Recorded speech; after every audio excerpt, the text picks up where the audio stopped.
So you're probably would be at the top of my list for CEOs to look up to if someone was to ask me, hey, who's good someone to be a good example? I would say your name. So you've been a CEO for a long time. Um, how did you know you wanted to be a CEO, or how did you know you could be a CEO? And then what are the patterns I guess you've exhibited or knew of? And so if I'm in college and I'm coming out, I'm 20, I'm 30, I'm 40. I mean, what did you see were the patterns in yourself, I guess, in those years, in those decades, I guess? And then what would you advise someone else in young Martin or another someone in those ages on these lines? This is a great question, but it's dangerous because I have had to reconstruct the narrative in retrospect. Like I was never at any point saying, "Oh, I must become CEO," or maybe I was, but maybe it was silly when I did so. So when to become a CEO, I have to think about the true steps there. Um, like the actual step when it happened was I had been in charge of sales and marketing for a company, and it ended sort of on a like a bad note, and I didn't like them, and they think I was so good.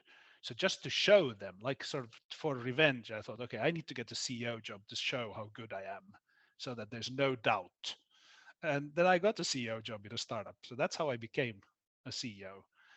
Um, but maybe it was earlier in my teenage years that I learned to not be afraid of leading people. And that may be more significant than the actual step to becoming the CEO. That I was like, yeah, sure, I could be in charge of this group of 5 people, this group of 15 people, this group of 20 people, this group of 100 people. And I didn't think I shouldn't. Like, it's not that I decided to be a leader, but when people asked me, I didn't say no. Does that make sense? Yeah, that completely makes sense. I know exactly what you mean. Yeah. So if I give advice to people on how to become a CEO, I do think you have to make a decision at some point. Like you have to decide for yourself like you would like to be a leader.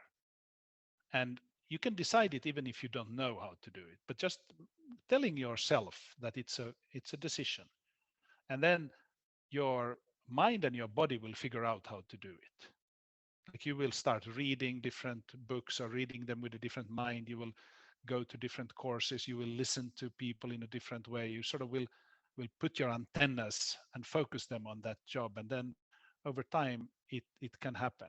Not for everybody, but for most people, because the world has a shortage of leaders and CEOs. So although CEOs are competitive, there are not enough good CEOs in the world. So if you are thinking of it, you should just become a CEO because there's shortage. We don't have oversupply of them. Right. Okay.